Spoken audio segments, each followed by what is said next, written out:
दोस्तों, मेरा नाम राशिद ज़हीर है और आप देख रहे हैं मेरा न्यूज़ चैनल जिसका नाम है news 9 TV India. Bharatiya Janata party किस तरह से सत्ता में आई है, कौन कौन से बयानात पहले आ चुके हैं इनके नेताओं के। अभी योगी आदित्यनाथ जी ने शपथ भी नहीं ली है, लेकिन इनके नेता और इनके मंत्री धीरे धीरे अपनी ज़बान से जहर उगलना शुरू कर रहे हैं और फिर कहते हैं कि मुस्लिम एक तरफा क्यों गया था। वजह यही थी कि इस तरह के जहरीले बयान देते जब आप हैं तो एक सिक्योरिटी का एहसास होता है, तो मुस्लिम जिसको भी दिखाई देता चला जाता है। ये एक बाकायदा नेचर है।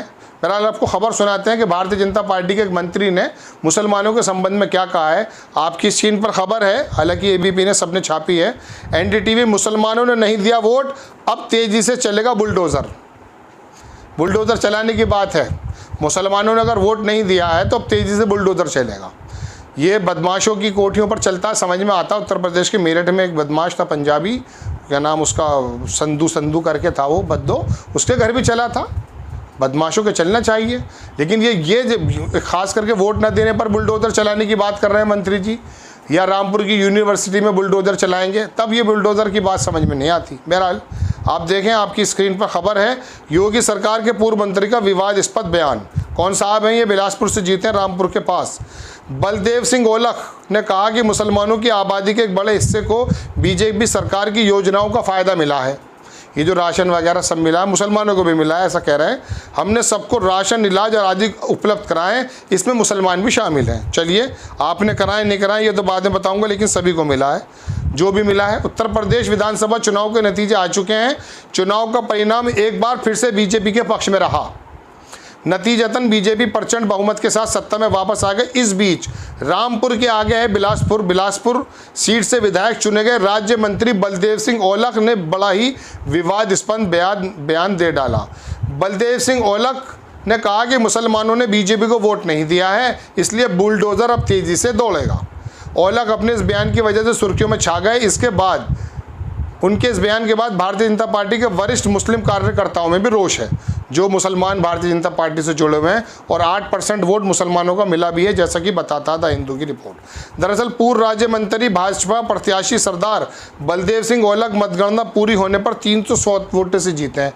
307, एक याद आ गया था अटेम्प्ट टू मर्डर, 307, लेकिन ये बहरहाल 360 गिनती है। इतनी वोटों से जीत गए, लेकिन बेहद नज़दीक से हार जीत देखकर उनके बोल बिगड़ गए और मतगणना स्थल पर ही पत्रकारों से बात करते हुए मुसलमानों पर वोट नहीं देने का बयान दे डाला। ओलख ने योगी सरकार द्वारा हेल्थ कार्ड, राशन बीमा, आवासीय शौचालय जैसी योजनाओं का हवाला देते हुए कहा कि योगी जी ने बिना भेदभाव सभी को योजनाओं का फ़ायदा पहुँचाया, लेकिन मुसलमानों ने बीजेपी को वोट नहीं दिया है।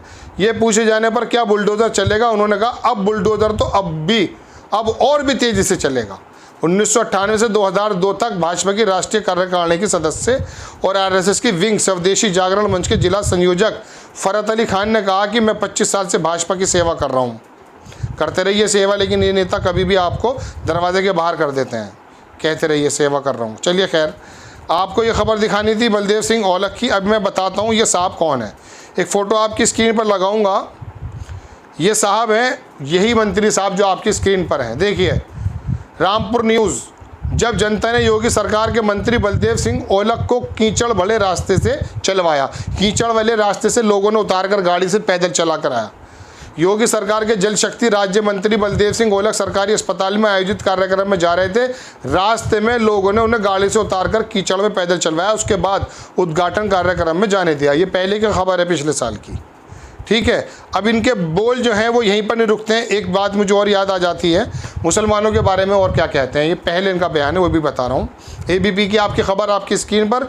मुस्लिम आबादी को लेकर यूपी के मंत्री बलदेव सिंह ओलख का विवादित बयान। बोले इनका काम सिर्फ खाना पीना, और आगे देख लीजिए, मुस्लिम तो पहले से बच्चा पैदा करने का काम कर रहे हैं, उनको कौन रोक रहा है? उनका काम ही सिर्फ खाना पीना और बच्चे पैदा करना है। ये एक मंत्री के शब्द हैं, हालांकि सिख हैं ये, लेकिन इस तरह की बातें करते हैं। तो ये जहर की जो घुट्टी है दर्शकों, ये दरअसल बंद होने वाली नहीं है। अभी योगी आदित्यनाथ जी ने अपनी शपथ भी नहीं ली है, दिल्ली उनको बुलाया गया है, असमंजस की स्थिति है। वहीं गाज़ियाबाद का जो हिंदू युवा वाहिनी का जो अध्यक्ष है, उसने तो ऐलान ये कर दिया कि मस्जिदों के अंदर से 2 महीने के भीतर लाउड स्पीकर उतर जाएं। वहीं लोनी का जो वो विधायक है नंद किशोर, उसने कह दिया राम राज्य आ चुका है और अब यहाँ पर मांस की दुकानें नहीं खोलनी जाएंगी, ये उसने बाकायदा प्रशासन से कहा।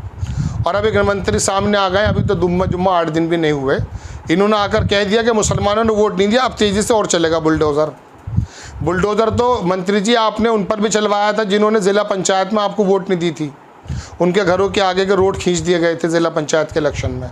तो दर्शकों, ये बदले की राजनीति की जो बात है, ये छोटी मानसिकता की पहचान है। हालांकि आला कमान इस बात से बचने की कोशिश करता है, इसमें कोई दो राय नहीं है बहरहाल, लेकिन राजा तो राजा होता है, सभी का होता है। अगर आपको वोट नहीं दी है तो यादव ने भी वोट नहीं दिया आपको, उनके घर भी बुलडोजर चलवा देंगे। बहुजन समाज पार्टी के लोगों ने भी वोट दिया लेकिन 12% नहीं दी है, क्या बहुजन समाज पार्टी के लोगों के घरों पर बुलडोजर चलवा देंगे? पर ये हमारे मंत्री जी इतनी हिम्मत है, क्या ये बोल सकते हैं कि बहुजन समाज के लोगों पे चलवा दूंगा? एक ज़माने से मायावती जी को वोट दे रहे हैं, सबसे ज़्यादा लाभार्थी अगर आप लाभ लेने की बात कहें तो यही ओबीसी, अति पिछड़ा और तमाम इसके अंदर जो है बहुजन समाज के लोग और मुस्लिम दबे कुचले लोग यही तो हैं। और आप अपने पास से थोड़े ना दे रहे हैं, ये आपकी कमाई की पैसे थोड़े हैं, आपकी जायदादपुर के थोड़े छोड़ कर गए हैं, ये जनता का पैसा है, ये जनता के लिए स्कीम कही गई है ना। 53,000 करोड़ रुपए का जो एलोकेशन नवंबर में किया था इस चुनाव से पहले के 4 महीने के लिए 2 टाइम राशन देंगे, है ना, उसमें नमक वगैरह भी आया था, तो ये आप अपनी जेब से दे दिया मंत्री जी। योगी आदित्यनाथ जी को सोचना चाहिए कि इस तरह के लोगों को मंत्री बनाना या नहीं बनाना। हालांकि उनका एजेंडा यही रहता है कि हिंदू मुस्लिम किसी तरह से करते रहें, लेकिन एक मंत्री के मुंह से इस तरह के शब्द अगर निकलते हैं तो वो कहाँ तक उचित है? और ये जो अगर सरकारों के मध्य में अगर आप आए हैं तो ये तो अहंकार है। आपको याद आता अटल बिहारी वाजपेयी का लोकसभा में दिया हुआ वक्तव्य, जब कांग्रेस आई के लोगों ने उन पर हंसना शुरू किया था तो उन्होंने कहा था जहाँ आज हमें वहाँ तुम भी आ जाओगे। तो वक्त की बात होती है और ये तो सेवा करने का एक माध्यम है, इसमें राजा और महाराजा की तो बात ही नहीं होती।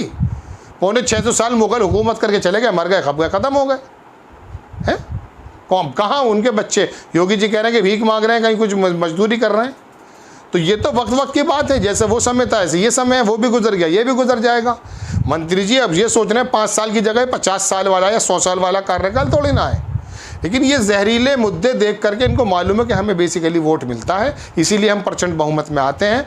पढ़ा लिखा हो या जाहिल, अनपढ़ हो या गंवार, जब उसको धर्म की चाशनी पिला दी जाती है तो वो जाकर के जो मुस्लिम लीग को या आरएसएस की पार्टियों को वोट दे देता है। इसमें कोई बड़ी बात थोड़ी ना है।